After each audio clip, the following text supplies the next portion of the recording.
Hello, what's up, dudes, brothers, night warriors, shower dumpers and stumpers? I got this Discord server, right? And it's been brought to my attention that we have some newer brewers playing Commander out there. Everybody wants to express themselves through the creative process of deck building. And that's beautiful, dude, but we also want to win. And that, my friends, is what leads me to this video. It's all about the bros. That's why you should subscribe to this channel, dude. Leave it a like, drop a comment for the algorithm. And if you want to support the channel directly, you can do so here on YouTube with the super thanks button, or get on the Patreon. You know, if you don't want to, guess what? Don't worry, dude, because all of this is free, brother. So today we're tackling win conditions. This obviously can't be an exhaustive list, but more how I think about win conditions when deck building. It's also going to be a bit of a tour down a swath of my personal Commander decks. Not all 28. You know, I know, everyone's going to be real jealous of all the cool cards I have, alright? But keep in mind, I've been doing this for about 30 damn years, brother. Now, the first thing I'll say here is that you should have more than one win condition in mind when you build a deck, because all of these are subject to disruption. If you're too invested in one strategy, or it's too centered around your commander, then it's more easy to interact with. That being said, the commander is the centerpiece of this deck. You get to choose how centered your win conditions are around that legendary creature, or planeswalker in some cases, or flip side enchantment, or whatever. You can go all in on that effect, or you can build around redundant effects. Very much depends on the commander. Now let's start with a very simple concept here, and this translates very well from 60 card formats, and it's the elf ball. It's elf grabbing on an elf, making a fleshy amalgam and rolling downhill to victory. So we have that basic strategy, you know, because elves are really good at making mana. We use little mana dorks to power out bigger creatures and spells. Now the commander I chose for my mono green elf ball deck is Azuri Renegade Leader. 1 green legendary creature elf warrior. It's a 2/2. Has green, regenerate another target elf. Has 2 green elf creatures you control get +3/+3 and gain trample until end of turn. So this guy's a win condition all its own. You have this overrun effect that you can activate as many times as you want. Your little elves end up being 10/10 tramplers after 3 activations. So our primary win con is combat with Azuri. We add a little consistency with some tutors like Core to Calling, Natural Order, so we can get out Nyxbloom Ancient. Now the nice thing about the Azuri win condition is that you can activate it at instant speed. At some point you may not have enough mana to activate multiple times, so what do? Well, you know what? You go get some more elves, dude. We have Genesis Wave in there. We have Triumph of the Damn Hordes. Oh my gosh. Fairly simple, straightforward win condition. So let's pivot from green over to mono blue and our boy Talrand. So this is the Sky Summoner, 2 blue legendary creature merfolk wizard. It's a 2/2. Whenever you cast an instant or sorcery spell, create a 2/2 blue Drake creature token with flying. This guy is in literally every commander set. He has a fabulous agent, this guy. He gets in everything, man. He's like Nicolas Cage, this guy. So what's our win condition here? Well, our primary win condition in this deck is what I like to call the Drake Menace. Basically, once Talrand is out there, we're all playing at instant speed, man. The pod never knows what you're gonna do. We have 45, yes, 45. 45th President Nikki Haley smells like feet. That's what I'm told. We got 45 instants in this deck. Lots of interaction, lots of cantrips. We got to keep the hand stocked up with stuff, but you have to play very carefully. There are a bunch of counter spells, but you don't burn them unless you're really countering something that's going to ruin your game plan. This weaponizes interaction. Those 1-for-1 spells that don't translate incredibly well to 4-player table suddenly become flying damage. Now, one thing that gets us to this win condition and protects it is 3 tax and stacks pieces. Overburden, 1 in the blue for an enchantment. Whenever a player puts a non-token creature onto the battlefield, that player returns a land they control to its owner's hand. I'm not playing non-token creatures in this deck. I'm not doing so except very rarely. This doesn't affect me, but it brutalizes most other decks. We also have Torpor Orb in here, 2 generic mana artifact. Creatures entering the battlefield don't cause abilities to trigger. This nullifies Overburden, but you know what? It's worth it, dude, because there are 2 cards that interact this way in a 100-card deck. Just don't play one on top of the other.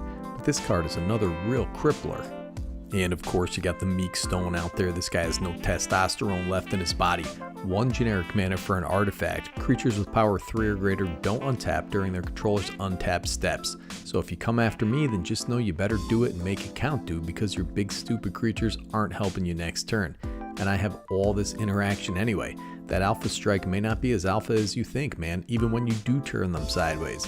Then you have an ever-expanding cloud of flyers ready to crack back. Now, I only have one other monocolored deck, and it's another blue deck. Surprise, surprise. The win condition here is combo, or some variation thereof. Orvar the All-Form, 3 and a blue legendary creature shapeshifter. It's a 3/3 with changeling. Whenever you cast an instant or sorcery spell, if it targets one or more other permanents you control, create a token that's a copy of one of those permanents.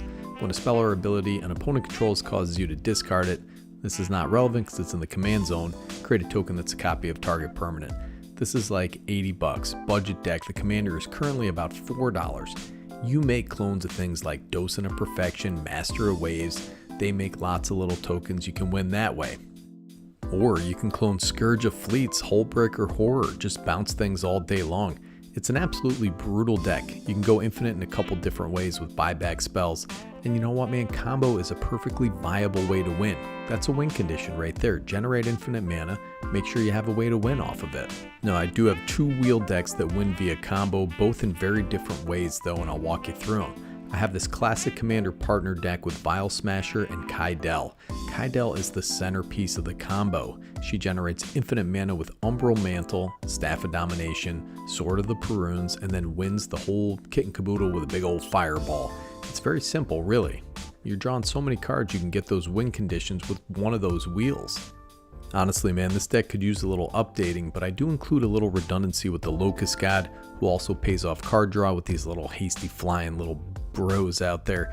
Waste Not can also generate a surprising number of 2/2 zombies when you're wheeling and dealing.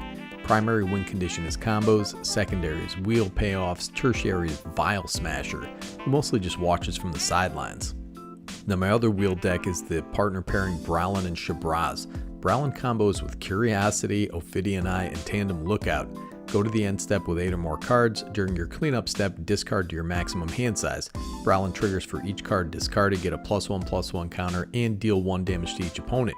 Curiosity triggers, causing you to draw a card for each damage dealt.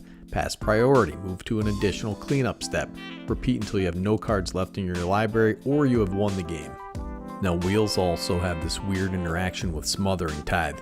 So if your buddy draws 7 cards on a wheel, what the heck, man? Make more treasures, cast another wheel. You're close to your win condition. If that plays itself out, you're going to have 20 damn treasures out there. But we want redundancy. So there's the 3 combo pieces with our commander. Then we have Smothering Tithe, arbitrary amount of treasures. But we also pack in the aforementioned Locust God and Psychrosis Crawler. Now, Shabraz can be a win condition all on its own, dude.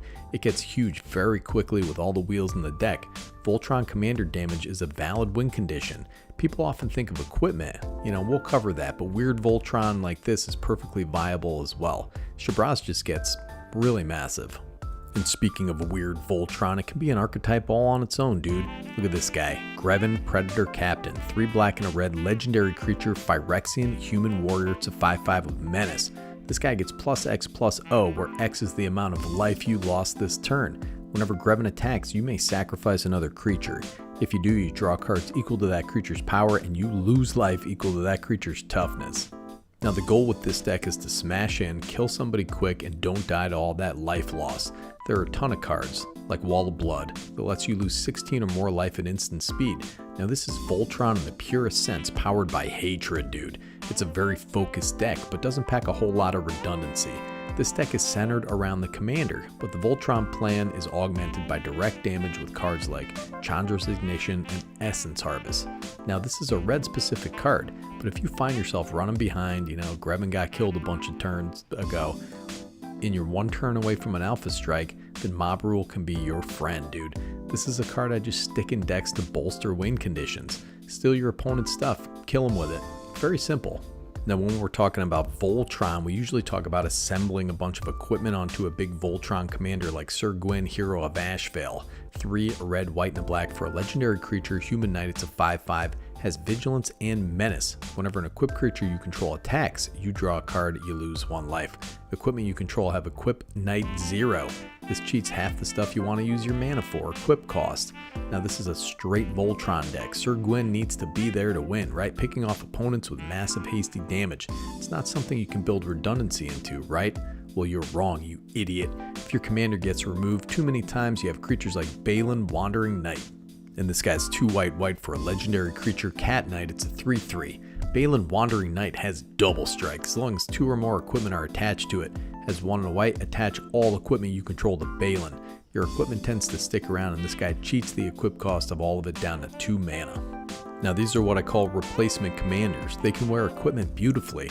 We also pack in other ways to cheat equip costs as a redundant effect to our commander, like Pure Steel Paladin here and Hammer of Nazan. Now this card got hammered by a proliferation of reprints down to about 50 cents. It's 7 mana. It's a legendary creature angel, 5/5 flying and first strike, Gisela Blade of Gold Knight. If a source is going to deal damage to an opponent or a permanent opponent controls, that source deals double that damage to that permanent or player instead. And you are taking half damage, rounded up, dude. Gisela, just a fantastic card. Win condition all by itself. Now, I don't have too many burn decks, but this is a viable archetype. The closest I have is Garrison Starn Kellermorph. 1 blue and a red. Legendary creature, Tyrannid Human. It's a 3/2. Has Ward 2. 3 auto stubs. Whenever another source you control deals exactly 1 damage to a permanent or player, this guy deals 2 damage to that permanent or player. This seems not that great, 3 damage all around, you know, but it adds up very quick, let me tell you. This strategy in this budget deck is reliant on the commander, full stop, dude. If he dies, you're doing 1 damage to stuff. This is not a sweaty deck, man, but it is very fun. That Ward 2 makes him a little better, but burn, or direct damage, is sometimes the way to go, especially if you're building a big mana engine. Like old Zaxara here, the Exemplary. 1 black, green, and a blue legendary creature, Nightmare Hydra. It's a 2/3 with Death Touch. Has tap, add 2 mana of any 1 color. Whenever you cast a spell with X in its mana cost, create a 0/0 green Hydra creature token, then put X +1/+1 counters on it. Damn, dude, this is also a win condition stapled right on with those big old Hydras, big old tokens, but I generally don't win that way in this deck. That's like a tertiary win condition. Now the primary win condition in this deck is infinite mana. Freed from the Real makes this happen with our commander. Even without infinite mana, we can get really big mana with untappers. Just untap our commander. And at that point, you have Torment of Hailfire, Exsanguinate, Villainous Wealth. I love this deck, man. Everything is a threat. Zaxara is an amazing commander. This is another big mana deck, but also a stompy deck. But that black color identity lets us win with those black burn spells. Now I also use Exsanguinate and Torment of Hailfire as win conditions in Belby Corrupted Observer.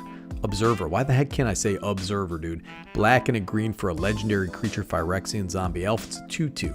At the beginning of each player's post-combat main phase, that player adds colorless for each of your opponents who lost life this turn. This is my girlfriend, dude. Just kidding, it's a card. But I use damage and life loss effects like Creeping Bloodsucker to generate mana and win with the win conditions we talked about, plus some Eldrazi. Now we're going to go into some more win conditions. We're going to talk about mill, but first take a break here for a minute, dude. If you're a newer player, remember that your commander is the only card, barring partners and companions, that you can access more than once in the game. You can recast it, dude. It's in the command zone. There are various circumstances in which you may want to put your commander into the graveyard, but that's a choice you can make, brother. Alright, now mill is not really a super viable win condition. You want a more functional mill where you use those cards in the graveyard to gain some advantage. Now mill falls into 2 categories, self-mill and opponents. Self-mill is more reliable while milling your opponents is definitely more fun. Take a look at this guy, the Master Transcendent. 1 black, green, and a blue legendary artifact creature mutant. It's a 2/4. When this guy enters the battlefield, target player gets 2 rad counters. Has tap, put target creature card in a graveyard that was milled this turn onto the battlefield under your control. It's a green mutant with base power and toughness 3/3, just like Nikki G, dude. So this has an ETB and a tap ability. That tap ability can be pretty strong depending on what you or your opponents mill. It's still a 3/3, so you probably ain't winning with damage. Now when I first cast this guy, I'm giving myself 2 rad counters. This is primarily a self-milled deck, but what if I could sacrifice him and cast him again and again with infinite mana? Well, then I can put an arbitrarily huge amount of rad counters onto my opponents. I irradiate them to death, and they lose to mill. Or more accurately, at the beginning of your pre-combat main phase of a player with rad counters, that player mills cards equal to the number of rad counters they have. For each non-land card milled this way, that player loses 1 life, removes 1 rad counter from themselves. So they probably have 40 or so non-lands in their deck. They're gonna die probably. If not, they're milled out anyways. Can't draw any cards, dude. So anyways, we generate infinite mana with Food Chain and Mist Hollow, Griffin, or Eternal Scourge. It's easy to reanimate these guys if they get milled. And if our win condition gets milled, we can get them back with Eternal Witness or Timeless Witness. Then we got a sack outlet right on Food Chain. We can get our commander back into the command zone, cast him again. But wait, there are other win conditions. Now we're going to be milling with big spells like Traumatize. Now Bruvac is definitely a great value piece in this deck, even without the combo. I'm going to stick him in there, man. We can easily combo mill somebody out with that thing anyway. But hang on, there's more, dude. We also have Intruder Alarm. 2 and a blue for an enchantment. Creatures don't untap during their control's on tap steps. That's too bad. But whenever a creature enters the battlefield, untap all creatures. So we mill half of somebody's library. We get 20 creatures or so with our GUI commander and Intruder Alarm. That's just a lot of fun, dude. But wait a second, there's one more win condition in this deck. The Screeching Scorch Beast for black creature bat mutant. It's a 5/5. Has flying and menace. Whenever this guy attacks, each player gets 2 rad counters. Whenever 1 or more non-land cards are milled, you may create that many 2/2 black zombie creature tokens. Do this only once each turn, but let me share a little ruling with this straight off the Gatherer page. Do this only once each turn lets you choose whether or not to create the appropriate number of 2/2 black zombie mutant creature tokens as the triggered ability resolves. If you choose not to create the tokens, the ability will trigger again the next time the condition is met. Once you choose to do so, that ability will no longer trigger for the rest of the turn. So say you mill 1 creature with a rad counter at the beginning of your first main phase.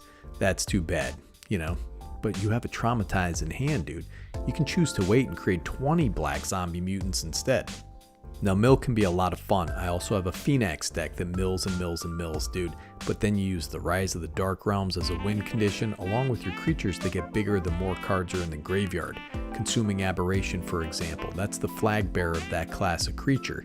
Phoenix, man, he's super interesting. It gets to a point that people get held hostage to the fact that you can mill them out at instant speed at any time. There's also a couple combos in there, Dustmantle, Guildmage, Mind Crank, along with the old Eater of the Dead. Eater of the Dead creates this indeterminate combo, but it's annoying enough that people just end up scooping usually to it. They're not going to make you go through all the motions, and if they do, you just go through all the motions, dude. Who cares?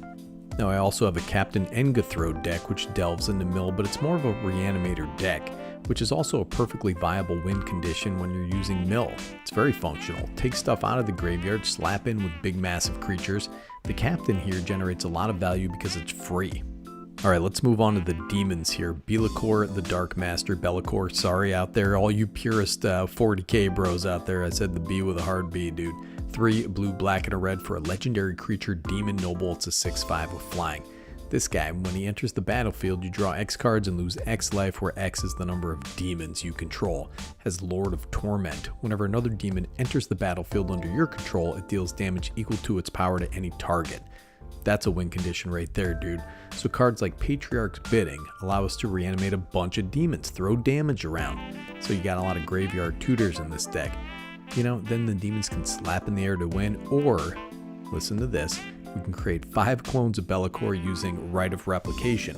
This card is fantastic. It's a win condition in a lot of decks. If you kick it, you create 5 Belacors, which the originals see enter, tossing 30 damage around. The others see the others enter, each tossing 24 damage around, and that's 150 damage. Enough to take out everybody at the table. They all die to state-based actions, and you die from the first ability, but not until after everybody else is dead if you stack your triggers that way. Now this brings us to our final set of win conditions here, Drain and Aristocrats. Now my Verena deck, Verena the Lich Queen, uses several drain creatures and mass reanimation to drain the table, and not really relying on combat. Verena does a lot of looting, plopping zombies into the graveyard. Zombies have a lot of cards like Diregraph Captain that care when creatures die, or when they enter the battlefield like Corpse Knight. This isn't so bad if you're casting 1 or 2 zombies a turn, that's fair, dude. But what if you reanimate 5 or 6? Uh-oh, man, that's a lot of damage. Now what if you have a sacrifice outlet like the old Carrion Feeder here, or better, Altar of Dementia, but then you get your Gravecrawler out on the battlefield, right? Well, that's as many casts of Gravecrawler as you have black mana, correct? Wrong, brother. Rooftop Storm makes that little Gravecrawler free, or you can use Phyrexian Altar as well. Another perfectly thematic win condition in this deck is Grey Merchant of Asphodel. If your deck has black, you probably want to take a look at this guy anyway. The Gray Zombie Man. Give him Undying with Micaeus, you can sack him, he comes back. Sack him again, reanimate somehow, maybe with Rooftop Storm and Heaven Ghoul Lich out there. Good game, brother. Now, zombies are usually pretty small dudes, but they also have a more mundane win condition: Anthems, Lords, zombies that buff your zombies, along with a hidden zombie lord, Wonder. Get that in the graveyard and you are in the money, man. Your opponents now have to face flying zombies, which is pretty egregious. Now lastly, let's talk aristocrats. We touched on the drain a little bit in the last commander deck, but black, white, and red are generally the colors you want to look into for aristocrat decks. These decks use cards like Blood Artist, Zulaport Cutthroat to loop creatures in and out of the graveyard. You make a mess out of your opponent's life totals that way. Sacrifice them, bring them back. Sacrifice them, bring them back. Now Jund is a fantastic color combination for this. I had a Corvold deck, but he's not super interesting, maybe a little too powerful for me. Here we go, take a look at this hot lady, my ex-wife, Zira the Golden Sting. 1 black, red, and a green for a legendary creature, insect assassin. It's a 3/3 with flying and haste. Whenever this thing attacks, put an egg counter on another target creature without an egg counter on it. When that creature dies, if it has an egg counter on it, draw a card, create a 1/1 black insect creature token with flying. Now this is a little more interesting. You get to put eggs into people's chest cavities, and then this handsome little fella pops out, dude. The important bit about this is that you can keep creating sacrifice fodder for the rest of your game plan. Now this deck primarily relies on those aristocrats, creatures that drain when creatures die. Each has its own idiosyncrasy, so make sure you read them carefully, but there are a couple cards that I want to highlight, like Sir Conrad the Grim. 3 black, legendary creature, human knight, it's a 5/4.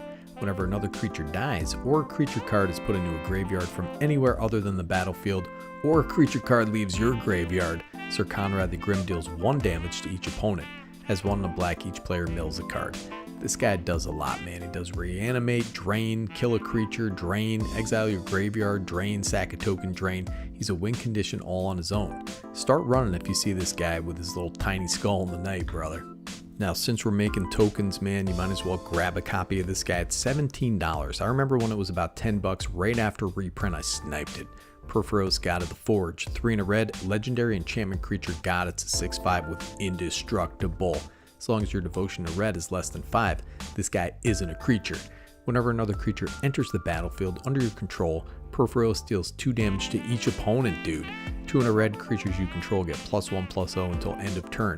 This guy's bonkers for 4 mana, man. It's hard to remove, it just kinda wins. Yeah, Zero's a very interesting deck. There are a bunch of these creatures that have these types of effects. You know, when a guy dies, an opponent loses life. When a guy gets made, an opponent loses life.